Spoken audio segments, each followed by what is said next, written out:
بے شک وہ لوگ جو ایمان لائے ان کے دلوں کا سکون اللہ کے ذکر سے ہے۔ آگاہ ہو جاؤ کہ اللہ کے ذکر سے دلوں کو قرار ملتا ہے۔ یہ قرآن کی آیت ہے جس میں مولا عز و جل ارشاد فرماتا ہے ایمان والوں کے دلوں کو اگر سکون میسر آتا ہے تو اللہ کے ذکر سے ہے۔ یہ ایک ایسی دولت کا نام ہے جو خریدی نہیں جا سکتی۔ سکون جو ہے ایک ایسی دولت کا نام ہے جو بازاروں میں بکتی بھی نہیں ہے۔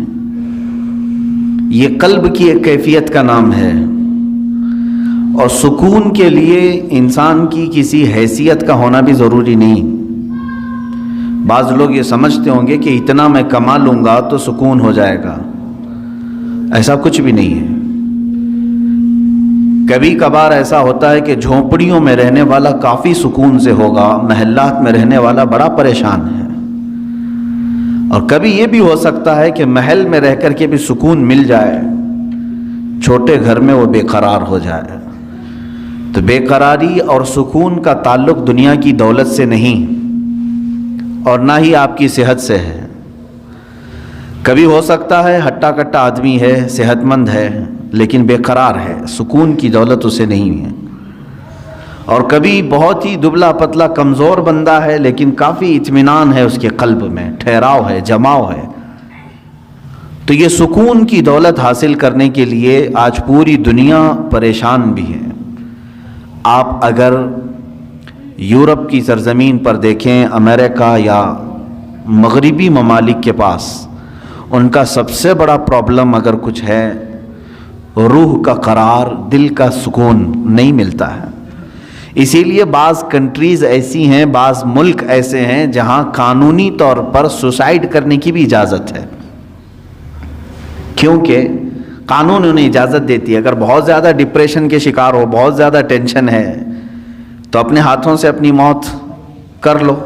سوسائیڈ کرنا، آتم ہتیا کرنا ہمارے ہاں تو جرم ہے، بہت سارے ممالک میں اس کی اجازت نہیں، لیکن بعض کنٹریز ایسی ہیں جو کہتی ہیں انسان کی اس کی خود کی لائف ہے، اگر وہ چاہے تو ختم کر لے۔ اور سوسائیڈ کرنے کا اور اپنے ہاتھوں سے اپنے آپ کو مارنے کا یہ جذبہ اب کے زمانے میں بہت بڑھ چکا ہے۔ اس کی وجہ کیا ہے؟ اطمینان کا حاصل نہیں ہونا، دلوں کا قرار اور سکون کا حاصل نہ رہنا، یہ انسان کو موت کے گھاٹ اتارنے پر مجبور کرتا ہے۔ کبھی کبھار اچھا خاصا آدمی، لیکن اس کے اندر جو ہلچل ہے، اس کے اندر جو بے قراری ہے، وہ لوگوں کو معلوم نہیں، اور وہ چند دنوں کے بعد خبر آ جاتی ہے کہ اس نے سوسائیڈ کر لیا، اپنے گھر میں لٹک کر کے، یا اپنے آپ کو جلا کر کے، یا اپنے آپ کو کسی پانی میں غرق کر کے خود کو اس نے ہلاک کر لیے۔ یہ ہلاکت خود سے سوسائڈ کے جو آج نتائج سامنے آ رہے ہیں، اس کی سب سے بڑی وجہ ڈپریشن کا ہونا، سکون کا نہ ہونا۔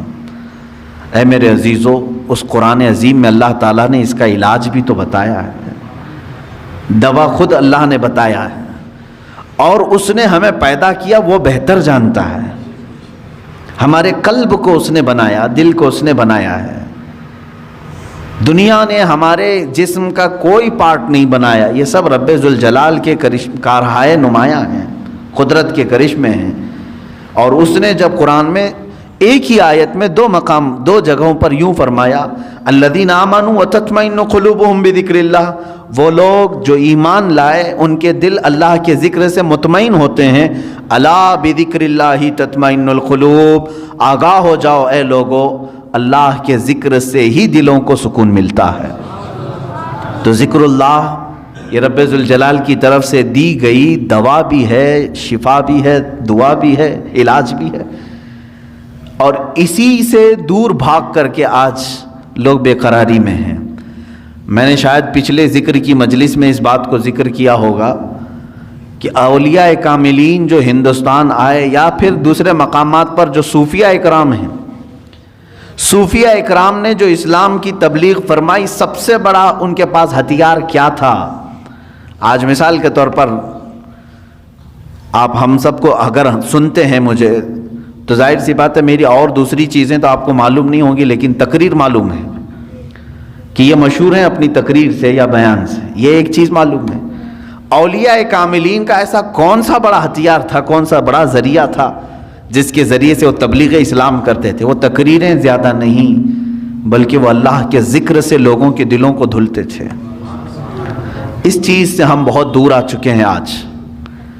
آج جو معاشرہ ہے ہمارے ہاں، قلب کی صفائی کا نظام ہی ختم ہو چکا ہے. آج ڈھونڈ کر کے نکالو، بہت سارے بچے پریشان ہیں جو کچھ تحقیق طلب ہیں، جو ریسرچ اسکالر ہیں، وہ پوچھتے بھی ہیں کہ آج بھی ایسی کوئی خانقاہ ہے جہاں دلوں کی مرض کا، دلوں کی بیماری کا علاج ہوتا ہے؟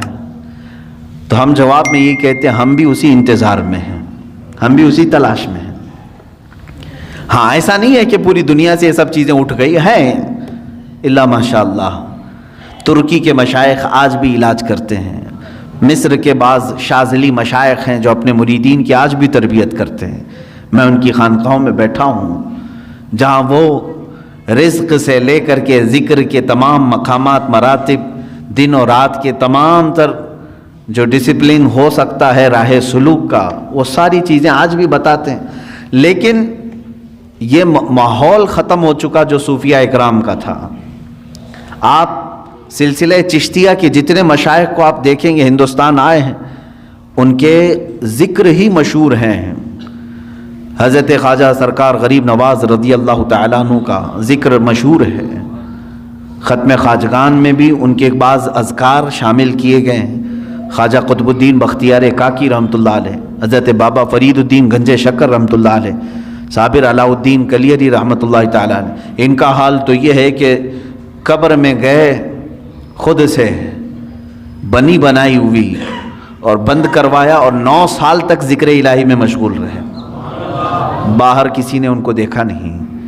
یہ وہ لوگ تھے جن کے اوپر فنا کی کیفیت طاری ہو جاتی، وجدانی کیفیت طاری ہوتی. بعض لوگ ہم سے یہ سوال کرتے ہیں کیسے یہ رہ سکتے ہیں 9 سال 10 سال 8 سال 11 سال، جو بزرگوں کے متعلق یہ روایات ملتی ہیں. میرے عزیزو، عقل یہاں آ کر کے رک جاتی ہے اور سمجھ نہیں پاتی، کیونکہ انسان کی اپنی ضروریات بھی ہوتی ہیں. میرے عزیزو، یہ لوگ جو اہل اللہ ہیں، جب دنیا سے کنارہ کشی کر لیتے، کھانے پینے کی کوئی ان کو احتیاج ضرورت نہ رہتی، اللہ کا ذکر ہی ان کی غذا بن جاتا، اور اس غذا کا کوئی فضلہ نہیں نکلتا. ہم کو جو حاجتیں ہوتی ہیں پیشاب پخانے وغیرہ کی، تو ہم تو جسمانی غذا کھا رہے ہیں، تو پھر اس کا کچرا بھی نکلنا ہے. لیکن جس کی غذا ہی اللہ کا ذکر ہے، اس کا کچرا کہاں سے آئے؟ تو ان اولیاء کاملین کو کبھی ان چیزوں کی حاجت ہی نہیں ہوئی جو وہ مجاہدے کے دوران زندگی گزارتے تھے.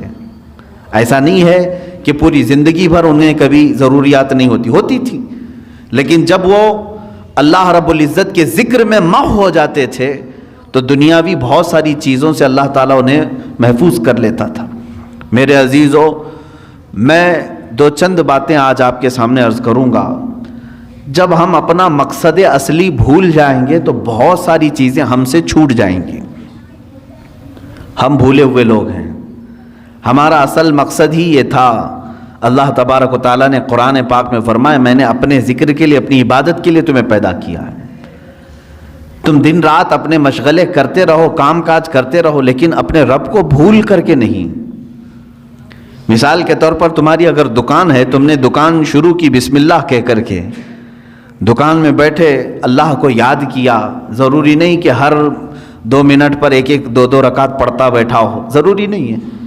آپ گلے پر بیٹھے ہیں، دکان میں تجارت کر رہے ہیں، لیکن فجر کی نماز پڑھ کر کے گئے تھے، ظہر کی نماز میں واپس آئے تو فرمایا گیا اس کا پورا دکان میں بیٹھنا بھی عبادت ہی ہے. وہ اللہ کے ذکر میں ہی اس کا وقت گزرا ہے. وہ ظہر سے لے کر عصر پھر اگر اپنی تجارت میں مشغول رہا، وہ بسم اللہ کہہ کر کے تجارت شروع کیا، عصر کی اذان ہوئی، واپس اپنے رب کی بارگاہ میں سر جھکانے کے لیے آ گیا تو فرمایا گیا کہ صرف یہ ظہر اور عصر کاؤنٹ نہیں ہوگی، بلکہ اس کے بیچ میں جتنا وقت اس نے دکان میں لگایا وہ بھی سجدوں کی برابر عبادت میں شمار ہو. تو اس طرح سے تو بندہ اپنی پوری زندگی کو، اپنے پورے دن اور رات کو عبادتوں میں لگا سکتا ہے. صرف شرط یہ ہے کہ جن اوقات میں رب تمہیں پکارے، اللہ تمہیں بلائے، ان اوقات میں ضرور حاضر ہو جانا۔ ایک بڑی پتے کی بات میں کرتا ہوں۔ آج جس چیز نے ہمیں بہت زیادہ غافل کیا ہے، جس چیز نے ہمیں سب سے زیادہ غافل کیا ہے نوجوان بچوں کو آج، وہ موبائل ہے۔ انٹرنیٹ کا زمانہ ہے، اس میں لوگوں کی راتوں کی نیندیں اڑ گئی ہیں، صحت بھی تباہ و برباد ہے، لیکن کسی کو فرق نہیں پڑتا۔ آنکھیں خراب ہو چکی ہیں، کئی لوگوں کے ہاتھوں کے مرض میں مبتلا ہیں، کئی لوگ اپنے ہارٹ کی تکلیف میں مبتلا ہیں، صرف اس کے جو موبائل کے ریزز ہیں اور بہت سارے اس کے سائیڈ ایفیکٹس ہیں جس کی وجہ سے یہ تکلیفیں ہیں، لیکن اس کے باوجود اس کو ہم چھوڑتے نہیں۔ اور میں یہ کہہ رہا ہوں کہ چھوڑ کر کے پورا ختم کرنے کی بھی بات نہیں کر رہا ہوں، اس کا استعمال جن کاموں کے لیے ہے ٹھیک ہے، لیکن اسی سے ہمیں کچھ چیزیں سیکھنا بھی چاہیے تھا، اسی موبائل سے ہی۔ میں محسوس کرتا ہوں کہ انسان اپنا مقصد اصلی بھول گیا، لیکن موبائل اپنا مقصد اصلی ابھی نہیں بھولا۔ موبائل کی ایجاد، موبائل کی بنیاد کس کام کے لیے رکھی گئی؟ یہ صرف کمیونیکیشن کے لیے ہے نا۔ موبائل شروع کیا گیا تھا ایک دوسرے سے تعلق قائم کرنے کے لیے۔ آپ یہاں بیٹھے ہیں، فلاں جگہ آپ کے رشتہ دار ہیں، آپ کو کال کرنی ہے، ان سے بات کرنی ہے، آپ نے ملایا نمبر، بات کر لی۔ شروع میں جو موبائل آیا تھا اتنے ہی کام کے لیے تھا نا، زیادہ سے زیادہ میسج فارورڈ کر سکتے تھے، میسج وہ دیکھتا، آپ کو ریپلائی کر دیتا، اتنا ہی کام تھا۔ کال ہو سکتی تھی، میسج ہو سکتا تھا، اور اصل مقصد بھی موبائل کا یہی تھا، کمیونیکیشن۔ ٹھیک ہے، آپ کال کریں، ادھر سے کال آئے، اٹھائیں، بات کریں، یہی کام کے لیے موبائل کی موبائل میں ترقی ہوتی گئی، موبائل میں اور ترقی ہوتی گئی۔ چند دنوں کے بعد اس میں میوزک آئی، اس میں گانے بھی آئے، سننے والی چیزیں آئیں۔ چند دنوں کے بعد اور ترقی ہوئی کہ اس میں فوٹو لیا جا سکتا تھا، وہ بھی چھوٹی سائز کا، فوٹو کی حد تک چلتا رہا۔ اس کے بعد پھر ویڈیو آئی اس کے اندر، فوٹو ویڈیو گیلری تک تو ٹھیک تھا، اس کے بعد اب اس میں ہی انٹرنیٹ کی پوری دنیا ڈال دی گئی۔ اب اس میں ویب سائٹ بھی کھلنے لگی، جو ٹیلی ویژن میں دیکھ سکتا تھا وہ سب کا سب موبائل میں دیکھنے لگا۔ اس ترقی کو موبائل نے تقریباً 10 سالوں میں یا 20 سال لگے اس کو، 20 سال میں یہ اس ترقی کو پہنچ چکا ہے کہ اپنی ساری دوسری چیزیں پیچھے چھوڑ دیا۔ ٹی وی کا بھی وہ آج مقام نہیں رہے گا جو موبائل کا ہے، گھر کے لینڈ لائن کا بھی کوئی اتا پتہ نہیں ہے، منی آرڈر، خط، پوسٹ کارڈ، یہ ساری چیزیں ختم ہو چکی، موبائل سب کی جگہ لے چکا ہے، بہت آگے بڑھ چکا ہے، بہت ترقی کر چکا ہے موبائل۔ پھر میں توجہ دلا رہا ہوں، اس کا اصل کام کیا تھا؟ کمیونیکیشن، ایک دوسرے سے کال کرنا۔ موبائل ادھر سے ادھر دو لوگوں کی بات کراتا تھا، لیکن میرے عزیزو ان 20 سالوں میں اس موبائل کو دیکھو، آج یہ ترقی اتنی کر چکا کہ پکس آ گئیں، ویڈیوز آ گئیں، انٹرنیٹ آ گیا، اس کے اندر گیمز آ گئے، سب آ گئے، لیکن چاہے تم کچھ بھی دیکھ رہے ہو موبائل اوپن کر کے، اگر کسی دوسرے نے کال کیا تو وہ اسی وقت کال آتی ہے یا نہیں آتی؟ تمہارے موبائل کا اسکرین شو کرتا ہے یا نہیں کرتا؟ تم فیس بک دیکھ رہے ہو، کال آتی ہے کہ نہیں آتی؟ تم ویڈیو دیکھ رہے ہو، اگر کسی نے کال کیا تو اسی ویڈیو کے بیچ میں ہی یہ بجا کر کے دکھاتا ہے کہ کوئی تمہیں بلا رہا ہے۔ گیم کھیل رہے ہو تم، اندر چاہے جتنے فولڈر کے اندر چلے جاؤ، لیکن اگر کسی نے کال کیا تو وہ گیم وہاں رک جاتی ہے اور کال بجنے لگتی ہے۔ اس کا مطلب یہ ہے کہ جس کام کے لیے یہ شروع ہوا تھا وہ آج تک اپنا مقصد نہیں بھولا، آج تک اس کی ترقی بہت ہو چکی ہے، اس میں بہت ساری ترقیاں آ گئی، انٹرنیٹ کی پوری دنیا آ گئی، لیکن وہ کمیونیکیشن کے لیے جو شروع کیا گیا تھا وہ آج بھی کر رہا ہے کام۔ تم اس موبائل میں 1000 کام کر رہے ہو، لیکن اگر کسی نے تمہیں کال کیا تو اسی کاموں کے بیچ میں ہی وہ تمہیں بجا کے دکھائے گا، گھنٹی بج جائے گی۔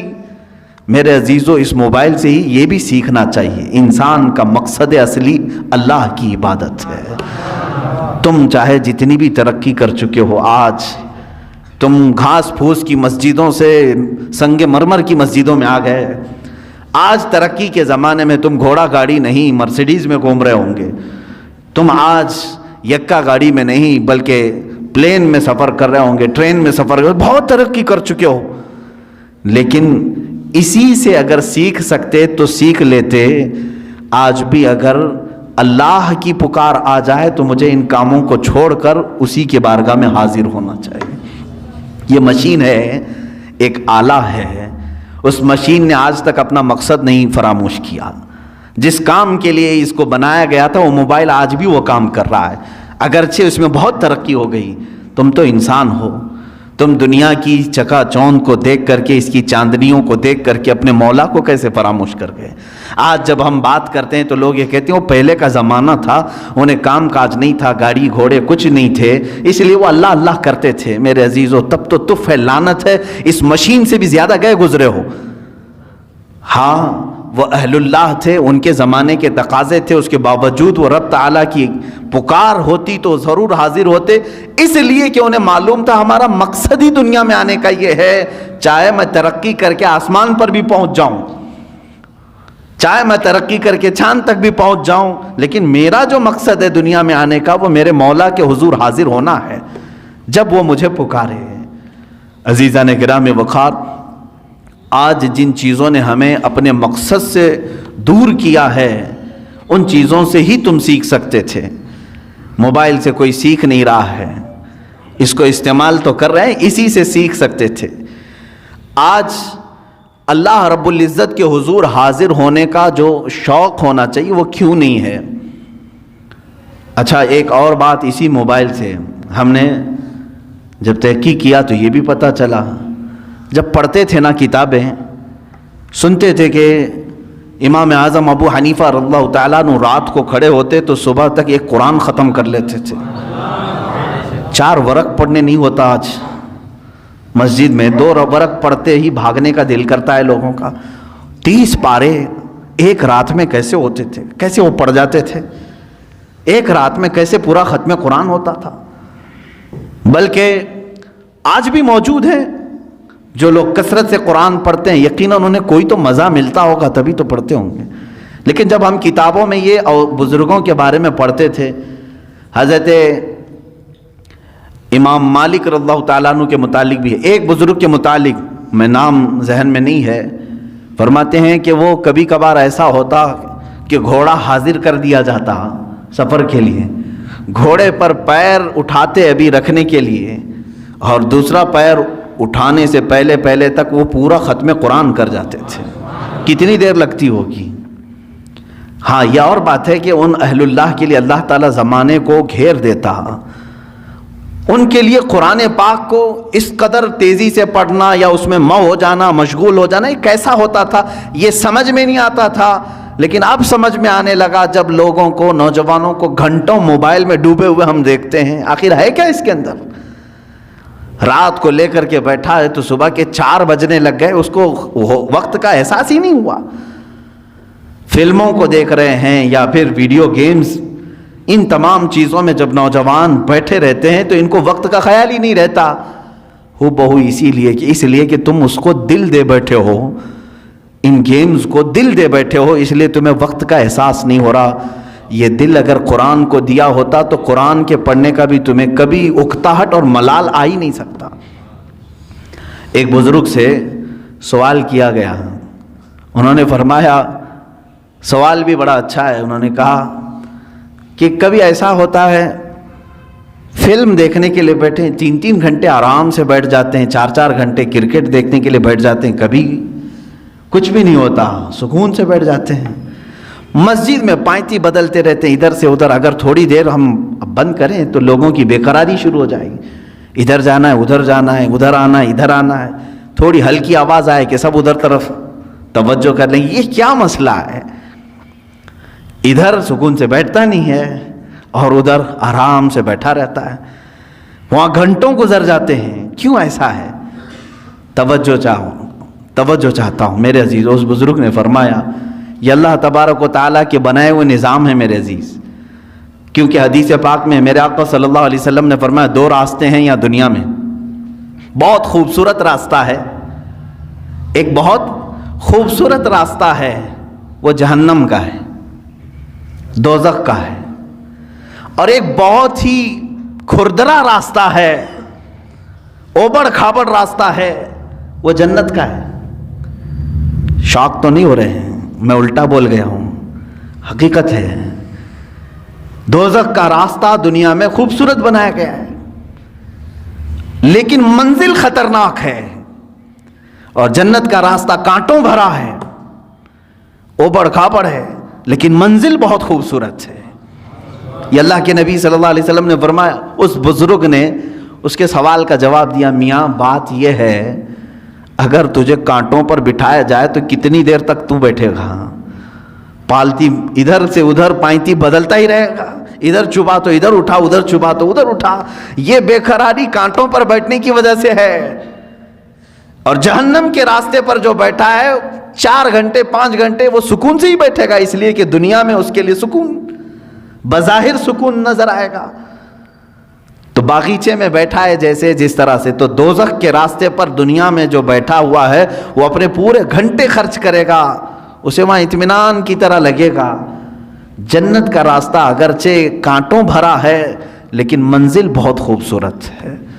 میرے عزیزو، اس بات کو سمجھ کر کے چلو، آج تھوڑا بہت سٹرگل کرنا ہوگا تب تمہیں قلب کا سکون ملے گا۔ اور اگر آپ گناہوں میں اپنے دل کی لذت اور سکون چاہتے ہیں تو یہ کیسا سکون ملے گا جانتے ہیں آپ؟ کھجلی والا سکون، کھجلی والا سکون۔ گناہوں کی لذت سے جو سکون ملتا ہے وہ کھجلی والا سکون۔ میں اکثر کہا کرتا ہوں، کھجانے کے وقت اچھا لگتا ہے، جب کھجلی ہو تو دل کرتا ہے، من کرتا ہے کہ کھجاؤں، اس کو کھجاؤ، لیکن جب چھوڑ دیتے ہو اس کے بعد جلن شروع ہوتی ہے، زخم شروع ہو جاتے ہیں۔ تو یہ کھجلی والا سکون کب؟ جب تک کھجاتے رہتے ہیں تبھی تک، اور چھوڑ دیا تو جلن بھی ہے، داغ بھی ہے، زخم بھی ہے۔ گناہوں کی لذت سے ملنے والے سکون کی وہی علامت، وہی کیفیت ہے میرے عزیزو۔ جب تم گناہ کر رہے ہو اس وقت تمہارے نفس کو اچھا لگ رہا ہوگا، لیکن جب عمر ڈھل جائے گی ان گناہوں کے دھبے تمہیں پریشان کریں گے، یہ زخم رہ جائیں گے۔ یہاں تک کہ جنت میں کچھ لوگ آئیں گے، جنت میں آ بھی جائیں گے، لیکن ان کی پیشانیوں پر دوزخ میں جلے ہوئے داغ موجود ہوں گے۔ ان کو دوسرے جنتی دیکھ کر کے کہہ رہے ہوں گے فلاں فلاں گناہوں کی وجہ سے اسے داغا گیا ہے، ابھی تک داغ نہیں جا رہے ہیں۔ کتنے 100 سال کے بعد وہ آیا ہوگا جنت میں، لیکن داغ نہیں جا رہے ہیں۔ کھجائے ہوئے داغ جلدی جاتے نہیں ہیں۔ ہمیں بچپن میں نہیں بلکہ جب نئی جوانی شروع ہوتی ہے تو ایک بیماری آتی ہے اکثر نوجوانوں کو، پمپلز کی، خاص طور پر حکماں جو ہیں، علاج اس کا سب سے بہترین علاج یہی بتاتے ہیں کہ اس کو ہاتھ نہ لگاؤ، بس اسے ناخن نہ لگاؤ، اس کو پھوڑو مت، اس لیے کہ وہ دھبا پیدا کر دیتا ہے۔ تمہیں بے قراری ہو رہی ہے اور جب تک اس کو نہ نکالوں، حالانکہ وہ بہت خراب تو نہیں لگتا لیکن تمہیں خراب لگنے لگتا ہے، یہ سائیکالوجی ہے۔ اس کو پھوڑ دیتا ہے، کھینچ کے نکال دیتا ہے۔ کچھ لوگوں کو تو میں نے دیکھا بلیڈ سے کاٹتے ہوئے، زخم تو کر لیا لیکن وہ ہمیشہ کے لیے اس پہ داغ رہ گیا۔ اب اس داغ کو ختم کرنے کے لیے پتہ نہیں کتنے کریم لگاتا ہے، پھر اس کو لیپا پوتی کی جاتی ہے۔ گناہوں کے ایسے ہی معاملات ہیں، جنہوں نے جوانی میں لطف اٹھائے، لذتیں اٹھائی، اپنے ہاتھوں سے گناہ کیے، اپنے شرمگاہ سے گناہ کیے، اپنی آنکھوں سے گناہ کیے، اپنے زبان سے کیے، چند دنوں کے بعد یہ گناہوں کے دھبے اس طرح سے ہوتے ہیں کہ اللہ رب العزت کی نظر رحمت اس کی طرف نہیں ہوتی ہے، اس کی دعائیں بار اجابت سے نہیں ٹکراتی۔ یہ تمام معاملات اس کے اپنے کیے ہوئے ہوتے ہیں، اسی لیے قرآن کہتا ہے ما اصابکم من مصیبت فبما کسبت ایدیکم، جو کچھ بھی مصیبتیں تم پر آتی ہیں یہ تمہارے اپنے ہاتھوں کی کمائی ہے، تم نے اپنے ہاتھوں سے کیا ہے۔ عزیزان گرامی وقار، اب قلب کے سکون کے لیے تھوڑا سٹرگل تو کرنا ہوگا، تھوڑا سٹرگل کرنا ہوگا۔ اولیاء کاملین نے جو مقامات حاصل کی، آپ کرامات تو ان کے سنتے بھی ہیں، بیان بھی کرتے ہیں، کیا پہنچے ہوئے ولی تھے، لیکن کبھی سوچا آپ نے وہ پہنچے کس طرح سے تھے؟ ان کی ٹھوکروں میں مردوں کا زندہ کرنا اللہ نے رکھ دیا، ان کو طاقت و قوت اتنی عطا کی کہ اللہ رب العزت نے ان کے لیے پوری کائنات کشادہ کر دی کہ اے میرے بندے تو جہاں چاہے جس طرح چاہے زندگی گزار، جو تجھے چاہے وہ حاصل کر لے۔ یہ کب ہوتا ہے ان کا مقام؟ میرے عزیزو، وہ یوں ہی نہیں حاصل کرتے، اپنے آپ کو اللہ کی بارگاہ میں فنا کر دیتے ہیں۔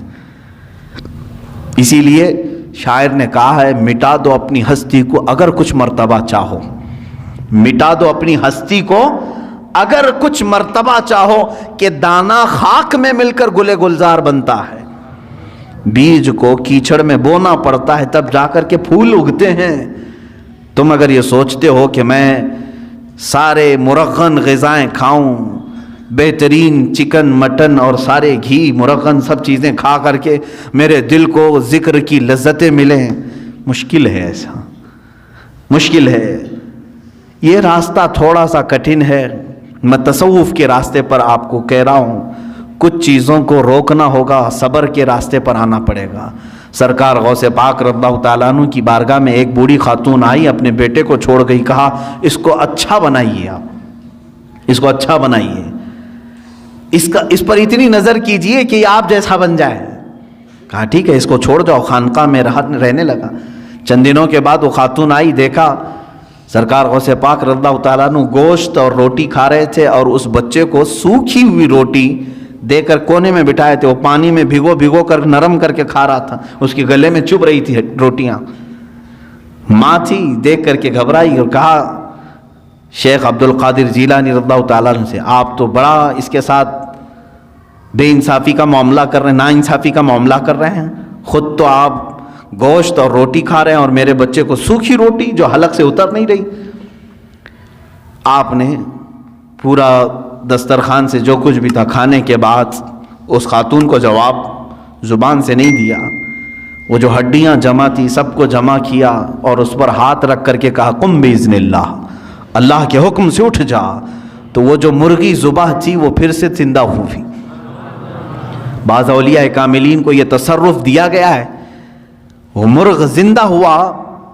آپ نے اس خاتون سے کہا کہ اے خاتون، جب تیرا بیٹا بھی اس لائق بن جائے تو اسے بھی میں ایسے ہی کھلاؤں گا۔ اس کی تربیت کا زمانہ ہے، اسے آج صبر سکھایا جا رہا ہے۔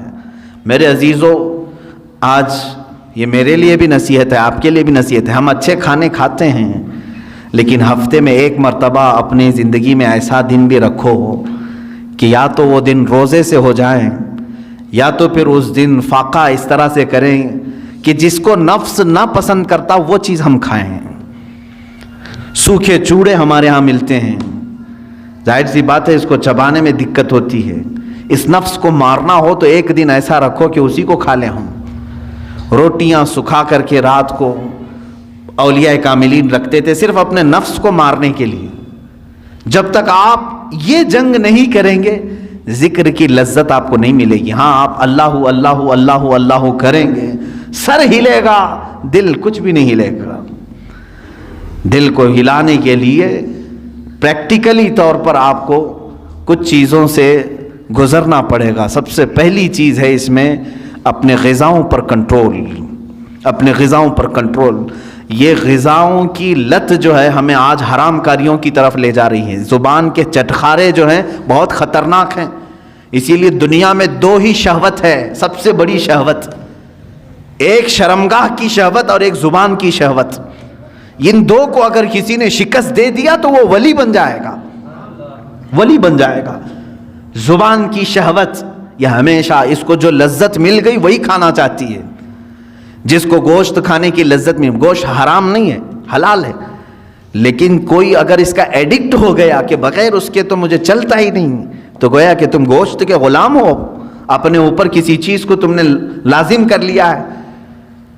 کچھ چیزیں ایسی ہیں میرے عزیزوں کہ یہ زبان تم سے وہ سب کراتی ہیں۔ اگر ایڈکٹ ہو گئے تھے، بغیر گوشت کے کھا نہیں سکتے تھے، اتفاق سے ایسا وقت آ گیا زندگی میں کہ پیسہ بھی نہیں ہے، کچھ بھی نہیں ہے، گوشت گھر میں نہیں آیا، کیا کریں گے؟ زبان دوسری چیز تو نگلتی نہیں، چوری کریں گے۔ اور کسی ایسی جگہ پر گئے جہاں پر صرف خنزیر کا گوشت مل رہا ہے وہ بھی کھا لیں گے۔